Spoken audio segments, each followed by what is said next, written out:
मुख्यमंत्री भजनलाल शर्मा महाराष्ट्र के दौरे पर हैं। मुंबई में सीएम भजनलाल शर्मा कार्यक्रम में शिरकत कर रहे हैं। क्या कह रहे हैं आपको सुनवाते हैं। नौजवान दोस्तों और मेरी प्यारी माता बहनों, सबसे पहले तो मैं आप सभी को नमन करता हूं, आपका वंदन करता हूं, आपका अभिनंदन करता हूं। मुझे पता है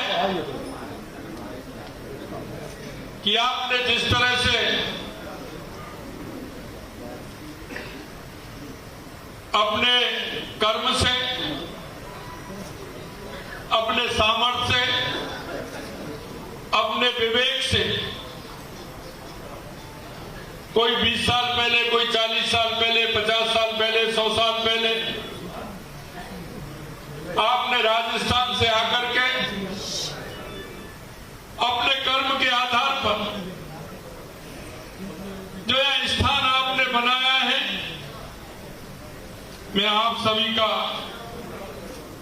नमन करता हूं, क्योंकि आपने जिस मुकाम पर आप पहुंचे हैं, आपने सामर्थ्य और अपनी मेहनत का लोहा लेते हुए आपने अपना स्थान बनाया है। दूसरी खुशी इस बात की है कि आपने अपने सामाजिक सरोकारों, अपने राजस्थान की संस्कृति और विचार और वहां से जुड़ा आज भी आपका उतना ही है जो हमारे 150 साल या 100 साल पहले आए हुए हमारे उन बुजुर्गों का था। आपने क्योंकि संस्कार आपके अंदर है, आप महाराणा प्रताप की धरती से आते हैं, महाराजा सूरजमल की धरती से आते हैं, हमारी भक्ति की मूर्ति भाई मीराबाई की धरती से आते हैं। आप उस त्याग की मूर्ति पन्ना धाय की धरती से आते हैं, और आप जिसने अपने आप को पर्यावरण के लिए और वृक्षों के लिए खुद को और अपनी बेटियों को शहीद कर दिया, ऐसी मां अमृता देवी की धरती से आप सभी आते हैं।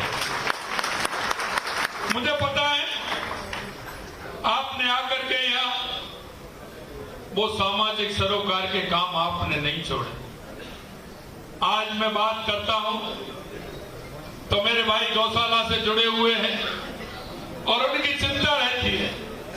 आते आते मैं यहाँ आया तो मेरे से औरंगाबाद में मेरे जो प्रवासी भाई थे, उन्होंने कहा कि भाई साहब हमने गौशाला खोल रखी है, हम प्रतिदिन गौशाला में जाते हैं। किसी ने ब्लड डोनेशन के कार्यक्रम से जुड़े हुए हैं, ऐसे व्यक्तियों को ब्लड डोनेशन का कार्यक्रम करते हैं। किसी ने अपने शमशान से जोड़ रखा है, तो शमशान के ध्यान रखते हुए उसमें किस तरह से विकास हो सकता है, उस काम को भी आपने किया है। किस तरह से गरीब बेटियों की शादी हो सकती है, वो भी काम आपने किया है। कल मैं पुणे के अंदर था तो मैं बड़ा भावुक हुआ।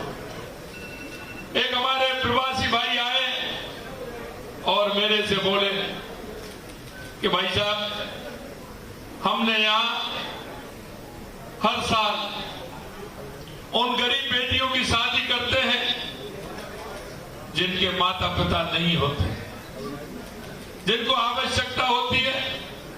हम अखबार के अंदर इश्तिहार निकालते हैं और हम उन सभी की शादी कराते हैं, और शादी भी ऐसे नहीं कराते, हम उनके माँ बाप भी बनते हैं। मैं निश्चित रूप से आपको और ऐसे लोगों को, और जो यहाँ करके भी उन कामों से जुड़े हुए हैं, मैं दिल की गहराइयों से आपको बहुत बहुत धन्यवाद देना चाहता हूँ।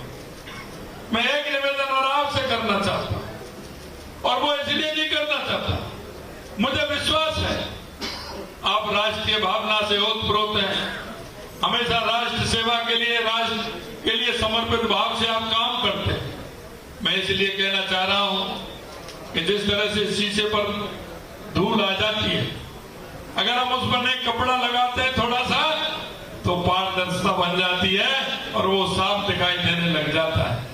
मैं आपसे इसलिए कहना चाहता हूं कि देश की स्थिति आज जैसी है, मैं आज पर आपका बयान कर रहा हूं, लेकिन मैं आपको 2014 से पहले भी ले जाना चाहता हूं। मित्रों, 2014 से पहले इस देश की स्थिति क्या थी? देश भ्रष्टाचार से जूझ रहा था। आए दिन आप देखते थे, एक भ्रष्टाचार का घोटाला आता था, दूसरा घोटाला उससे बड़ा आता था, तीसरा घोटाला उससे भी बड़ा आता था, चौथा घोटाला सबसे बड़ा आता था। इस तरह के आए दिन भ्रष्टाचार होते थे। कोई भी राष्ट्रवादी व्यक्ति जब सुबह पेपर पढ़ने बैठता था तो वो पेपर उनके आंखों के आंसू से गीला हो जाता है। आखिर इस देश का क्या होने वाला है? आखिर इस देश का क्या होगा? इसी तरह से आए दिन आतंकवादी आते थे, कहीं ना कहीं बम फोड़ करके चले जाते थे। मुंबई और पुणे की स्थिति तो आपने देखी है। 26/11 की घटना से आप सब वाकिफ हैं। मैं आपसे इतना ही कहना चाहता हूं, इस देश के अंदर जिस तरह से 2014 से पहले आए दिन नक्सलवादी, आतंकवादी किस तरह से देश पर हावी होते जा रहे थे। कहीं ना कहीं किसी रेलवे को रुकवाया जाता था, रेलवे में सूचना मिलती थी कि उस गाड़ी में बम रखा है। किसी तरह किसी हवाई जहाज को नजदीकी एयरपोर्ट को उतारा जाता था कि उस हवाई जहाज में बम की सूचना मिली है। मैं आपसे इतना ही कहना चाहता हूं, 2014 के बाद कहीं कोई घटना ऐसी आपको सुनाई देती है क्या? कहीं सुनाई देती है क्या? 2014 के बाद देश के अंदर परिवर्तन हुआ है या नहीं हुआ है? आपने महसूस किया है कि नहीं किया है? मैं आपसे यही कहना चाहता हूं मेरे भाई और बहनों, 2014 के बाद इस देश के अंदर चाहे हमारे गरीब कल्याण की योजनाएं हो, चाहे हमारे विकास की योजनाएं हो, चाहे देश की सीमाओं की सुरक्षा का सवाल हो या दुनिया में बढ़ता हुआ भारत का गौरव हो, हम इस बात को कह सकते हैं। और आपसे मैं ये सारी बातें इसलिए कहना चाहता हूं क्योंकि मैं जो मारवाड़ी है उसकी ताकत को मैं जानता हूं। उन्होंने 4 महीने पहले राजस्थान के अंदर बहुत बड़े बहुमत के साथ भारतीय जनता पार्टी की सरकार आप लोगों ने बनाई है।